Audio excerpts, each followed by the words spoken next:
ನಮಸ್ಕಾರ ಎಲ್ರಿಗೂ ಹವ್ಯಕ ಪಾಕಶಾಲೆಗೆ ಸ್ವಾಗತ. ಮಾವಿನಕಾಯಿಂದ ಮಾಡಿದಂತಹ ವಿಶೇಷವಾದಂತಹ ಒಂದು ಮೊರಬ್ಬವನ್ನು ಇವತ್ತು ಹೇಗೆ ಮಾಡೋದು ಅಂತ ನೋಡೋಣ. ಇದನ್ನು ಚಪಾತಿ ಜೊತೆಗೋ ಅಥವಾ ರೊಟ್ಟಿ ಜೊತೆಗೋ ಅಥವಾ ಹಾಗೇನೂ ಕೂಡ ಸೇವನೆ ಮಾಡ್ಕೊಳ್ಬೋದು. ಮಾವಿನಕಾಯಿ ಸೀಸನಲ್ಲಿ ಇದನ್ನು ಮಾಡಿ ಇಟ್ಕೊಂಡ್ರೆ ಒಂದು 5ರಿಂದ 6 ತಿಂಗಳುಗಳ ಕಾಲ ಸ್ಟೋರ್ ಮಾಡಿ ಇಟ್ಕೊಂಡು ಇದನ್ನು ಉಪಯೋಗ ಮಾಡ್ಕೊಳ್ಬೋದು. ಮಕ್ಕಳಿಂದ ಹಿಡಿದು ಎಲ್ಲರೂ ಇಷ್ಟಪಡುವಂತಹ ಈ ಮಾವಿನಕಾಯಿನ ಮೊರಬ್ಬವನ್ನು ಹೇಗೆ ಮಾಡೋದು ಅಂತ ಇವತ್ತಿನ ವಿಡಿಯೋದಲ್ಲಿ ನೋಡ್ಕೊಂಡು ಬರೋಣ ಬನ್ನಿ. ಇದನ್ನು ಮಾಡ್ಕೊಳ್ಳೋದಕ್ಕೆ ಮೊದಲಿಗೆ ನಾನಿಲ್ಲಿ ಹಿತ್ತಲಲ್ಲಿ ಬೆಳೆದಿರುವಂತಹ ಮಾವಿನಕಾಯಿಯನ್ನು ತಗೊಂಡಿದ್ದೀನಿ. ಆದಷ್ಟು ಫ್ರೆಶ್ ಆಗಿರುವಂತಹ ಮಾವಿನಕಾಯಿಯನ್ನೇ ಇದಕ್ಕೆ ತಗೊಳ್ಬೇಕಾಗತ್ತೆ.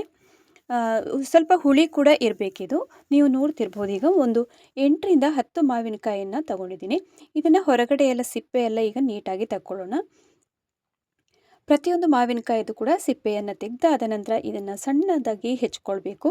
ನಾನಿಲ್ಲಿ ಹೆಚ್ಕೊಳ್ಳುವಂತಹ ವಿಧಾನವನ್ನು ಕೂಡ ತೋರಿಸ್ತೀನಿ. ಎಲ್ಲ ಮಾವಿನಕಾಯ್ದು ಕೂಡ ಸಿಪ್ಪೆಯನ್ನು ತೆಗೆದಾಯಿತು.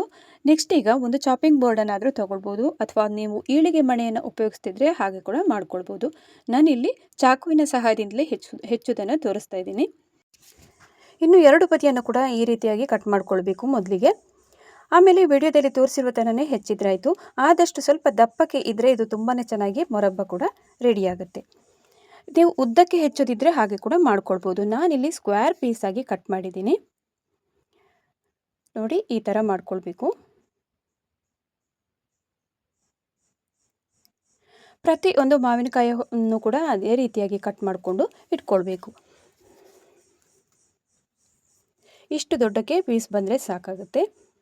ಪ್ರತಿಯೊಂದು ಮಾವಿನಕಾಯಿನೂ ಕೂಡ ಈ ಥರ ಸಣ್ಣದಾಗಿ ಸ್ಕ್ವೇರ್ ಪೀಸಸ್ ಆಗಿ ಕಟ್ ಮಾಡಿಕೊಂಡು ಇಟ್ಕೊಂಡಿದ್ದೀನಿ.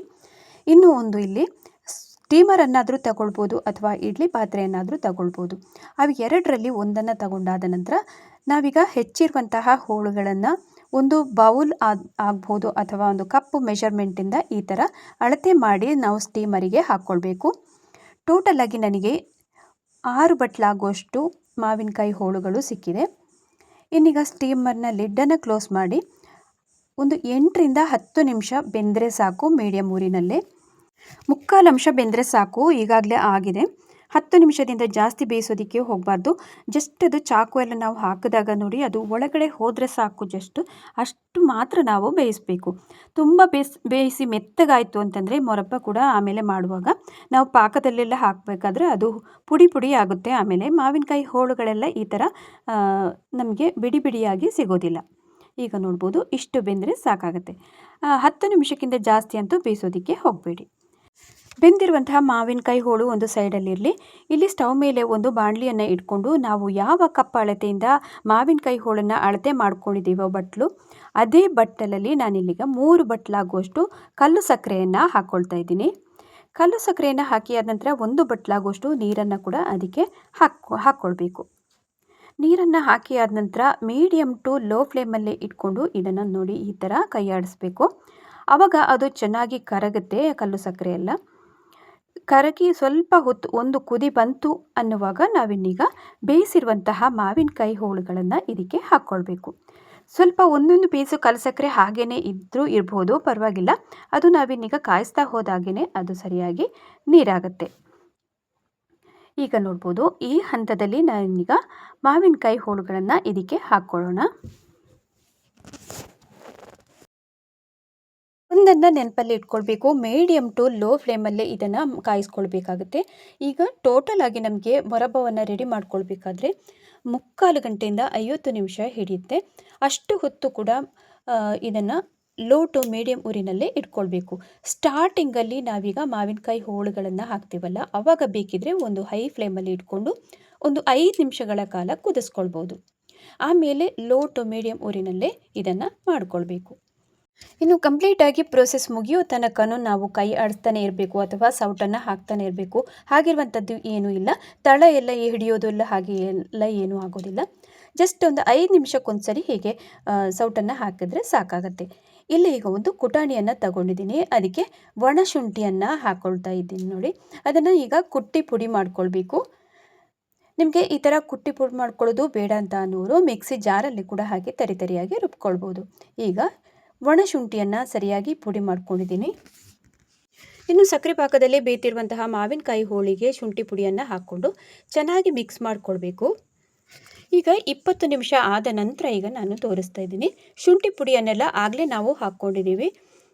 ನೀವು ಟೈಮನ್ನು ಗಮನಿಸ್ತಾ ಬರಬೇಕು. ಈಗ ನಾವು ಮಾವಿನಕಾಯಿ ಹೋಳನ್ನು ಹಾಕಿ ಆದ ನಂತರ ಎಷ್ಟು ಹೊತ್ತಿಗೆ ಯಾವ ಥರ ಬರುತ್ತೆ ಅನ್ನೋದನ್ನು ನೀವು ಗಮನಿಸ್ತಾ ಬರಬಹುದು. 3/4 ಗಂಟೆ ಅಥವಾ 50 ನಿಮಿಷಕ್ಕೆ ಸರಿಯಾಗಿ ಇದನ್ನು ಆಫ್ ಮಾಡ್ಕೊಳ್ಬೇಕಾಗತ್ತೆ.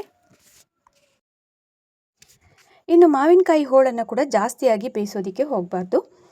ಜಸ್ಟ್ ಅದು 10 ನಿಮಿಷ ಬೆಂದರೆ ಸಾಕಾಗುತ್ತೆ. ಅದೊಂದು ಗಮನದಲ್ಲಿ ಇಟ್ಕೊಳ್ಬೇಕಾಗುತ್ತೆ. ಪ್ರತಿ ಹಂತದಲ್ಲೂ ನೀವು ಕನ್ಸಿಸ್ಟೆನ್ಸಿಯನ್ನು ಚೆಕ್ ಮಾಡ್ಕೊಳ್ಬೋದು. ನೋಡಿ, ಈಗ ಅರ್ಧ ಗಂಟೆ ಆದ ನಂತರ ನಾನೀಗ ತೋರಿಸ್ತಾ ಇದ್ದೀನಿ. ಒಂದು 35 ನಿಮಿಷದ ಅಂತರದಲ್ಲಿ ಈಗ ನೋಡ್ಬೋದು 40 ನಿಮಿಷ ಆದ ನಂತರ ಈ ಥರ ಬರುತ್ತೆ. ತುಂಬ ಚೆನ್ನಾಗಿ ಕಲರ್ ಕೂಡ ಚೇಂಜ್ ಆಗ್ತಾ ಇದೆ ನೋಡಿ. ನೀವು ಬೇಕಿದ್ರೆ ಗಂಟೆಯನ್ನು ಕೂಡ ಆಗಾಗ ಚೆಕ್ ಮಾಡಿಕೊಂಡು ನೋಡ್ಕೊಳ್ಬೋದು, ಎಷ್ಟು ಹೊತ್ತಿಗೆ ಯಾವ ಥರ ಬರುತ್ತೆ ಅಂತ ಗೊತ್ತಾಗುತ್ತೆ ನಿಮಗೆ. ಈಗ 50 ನಿಮಿಷ ಆದ ನಂತರ ಈಗ ನಾನು ತೋರಿಸ್ತಾ ಇದ್ದೀನಿ. ಕಲರ್ ಎಲ್ಲ ಬ್ರೌನ್ ಕಲರಿಗೆ ಟರ್ನ್ ಆಗಿದೆ ನೋಡಿ. ಯೆಲ್ಲೋ ಕಲರ್, ಜಾಸ್ತಿ ಡಾರ್ಕ್ ಯೆಲ್ಲೋ ಕಲರ್ ಅಂತ ಹೇಳ್ಬೋದು. ಅಷ್ಟು ಆದ ನಂತರ ಒಮ್ಮೆ ಚೆಕ್ ಮಾಡ್ಕೊಳ್ಳಿ. ಕೈಯಲ್ಲಿ ಮುಟ್ಟಿದಾಗ ಅದು ಸ್ವಲ್ಪ ಜಿಡ್ಡಿನ ಅಂಶದ ಇದು ನಿಮಗೆ ಗೊತ್ತಾಗಬೇಕು. ಹಾಗಾಯಿತು ಅಂತಂದರೆ ಸ್ಟವನ್ನು ಆಫ್ ಮಾಡ್ಕೊಳ್ಬೋದು.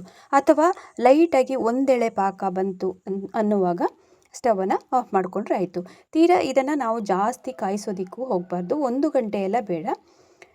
ಅದೇ ಟೋಟಲಾಗಿ 50 ನಿಮಿಷ ಇದಕ್ಕೆ ಸಾಕಾಗತ್ತೆ. ಮೀಡಿಯಮ್ ಟು ಲೋ ಫ್ಲೇಮಲ್ಲೇ ಇಟ್ಕೊಂಡ್ರೆ ಅಷ್ಟು ಹೊತ್ತು ಸಾಕಾಗತ್ತೆ.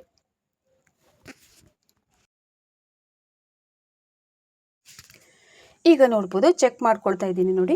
ಕೈಗೆ ಜಿಡ್ಡಿನ ಅಂಶ ಇದೀಗ ಗೋಚರ ಆಗ್ತಾ ಇದೆ. ಒಂದೆಳೆ ಪಾಕನೂ ನಾವು ನೋಡ್ಬೋದು ಈ ಹಂತದಲ್ಲಿ. ಸ್ವಲ್ಪ ಅಷ್ಟೇ ಲೈಟಾದ ಒಂದೆಳೆ ಪಾಕ ಆದ ನಂತರ ಈಗ ಸ್ಟವನ್ನು ಆಫ್ ಮಾಡ್ಕೊಳ್ಳೋಣ. ಆಫ್ ಮಾಡಿ ಆದ ನಂತರ ನಾವು ಇದನ್ನು ಕೂಲ್ ಆಗೋದಕ್ಕೆ ಬಿಡಬೇಕು. ತಣ್ಣಗಾಗಬೇಕಿದು. ಚೆನ್ನಾಗಿ ತಣ್ಣಗಾದ ನಂತರನೇ ನಾವು ಇದನ್ನು ಗ್ಲಾಸಿನ ಬಾಟ್ಲಿಗೆಲ್ಲ ಹಾಕಿ ಸ್ಟೋರ್ ಮಾಡಿ ಇಟ್ಕೊಳ್ಬೋದು. ಈಗ ಸ್ಟವನ್ನು ಆಫ್ ಮಾಡಿ ತಣ್ಣಗಾದ ನಂತರ ನಾನೀಗ ತೋರಿಸ್ತಾ ಇದ್ದೀನಿ. ಯಾವ ಥರ ಗಟ್ಟಿಯಾಗಿದೆ ಅಂತ ನೀವು ಗಮನಿಸ್ತಾ ಇರ್ಬೋದು. ತುಂಬ ಚೆನ್ನಾಗಿ ಟೆಕ್ಸ್ಚರ್ ಕೂಡ ಬಂದಿದೆ. ಒಂದು 8 ಗಂಟೆ ಎಲ್ಲ ನಾನು ಹಾಗೆಯೇ ತಣ್ಣಗಾಗೋದಕ್ಕೆ ಬಿಟ್ಟಿದ್ದೆ. ನಂತರವೇ ಇದನ್ನು ಜಾಡಿಗೆಲ್ಲ ಹಾಕಿ ತುಂಬಿಸ್ಬೋದು. ಅಥವಾ ನೀವು ಮಿನಿಮಮ್ ಅಂತಂದ್ರೂ ಒಂದು 4 ಅವರಾದರೂ ನಾವು ತಣ್ಣಗಾಗೋದಕ್ಕೆ ಬಿಡಬೇಕಾಗತ್ತೆ. ನೀವು ನೋಡ್ತಿರ್ಬೋದು. ಇದನ್ನು ಇನ್ನೀಗ ನೀವು ಏರ್ಟೈಟ್ ಕಂಟೈನರಲ್ಲಿ ಹಾಕಿ ಸ್ಟೋರ್ ಮಾಡಿ ಇಟ್ಕೊಂಡ್ರೆ 5 ರಿಂದ 6 ತಿಂಗಳುಗಳ ಕಾಲ ಕೂಡ ಸ್ಟೋರ್ ಮಾಡಿ ಇಟ್ಕೊಂಡು ಯಾವುದಕ್ಕೆ ಬೇಕಾದರೂ ರೊಟ್ಟಿನೋ ಚಪಾತಿನೋ ಎಲ್ಲದಕ್ಕೆ ಕೂಡ ನಾವು ಹಾಗೆ ತಿನ್ಬೋದು. ಮಕ್ಕಳಿಗಂತೂ ತುಂಬ ಇಷ್ಟ ಆಗುತ್ತೆ ಇದು. ಇದನ್ನು ಜಾಮ್ ಥರನೂ ನೀವು ಸೇವನೆ ಮಾಡ್ಕೊಳ್ಬೋದು. ಸ್ವಲ್ಪ ಹುಳಿ ಮಿಶ್ರಿತ ಆಮೇಲೆ ಸಿಹಿ ಎಲ್ಲ ಮಿಕ್ಸ್ ಇರೋದ್ರಿಂದ ತುಂಬ ರುಚಿಯಾದಂತಹ ಒಂದು ಮೊರಬ್ಬ ಅಂತ ಹೇಳ್ಬೋದು. ಮಾವಿನಕಾಯಿ ಸೀಸನಲ್ಲಿ ಒಮ್ಮೆ ಟ್ರೈ ಮಾಡಿ ನೋಡಿ ಈ ಥರದ ರೆಸಿಪಿಯನ್ನು. ಯಾವುದೇ ರೀತಿಯಾದಂತಹ ಮಾವಿನಕಾಯಿನ ಇದಕ್ಕೆ ಬಳಕೆ ಮಾಡ್ಕೊಳ್ಬೋದು. ಹುಳಿ ಮಾವಿನಕಾಯಿನ ಬಳಸಿಬಿಟ್ಟು ಮಾಡಿದಂತಹ ಮೊರಬ್ಬದ ರೆಸಿಪಿ ನಿಮಗೆಲ್ಲರಿಗೂ ತುಂಬಾ ಇಷ್ಟ ಆಗಿರ್ಬೋದಲ್ಲ. ಇಷ್ಟ ಆದಲ್ಲಿ ಚಾನಲನ್ನು ಸಬ್ಸ್ಕ್ರೈಬ್ ಮಾಡ್ಕೊಳ್ಳಿ, ಲೈಕ್ ಮಾಡಿ, ಶೇರ್ ಮಾಡಿ ಅಂತ ಕೇಳ್ಕೊಳ್ತಾ ಇದ್ದೀನಿ. ಹವ್ಯಕ ಪಾಕಶಾಲೆಯಲ್ಲಿ ಇನ್ನೊಂದು ಹೊಸ ರುಚಿಯೊಂದಿಗೆ ಮತ್ತೊಮ್ಮೆ ಸಿಗೋಣ. ಅಲ್ಲಿ ತನಕ ನಮಸ್ಕಾರ.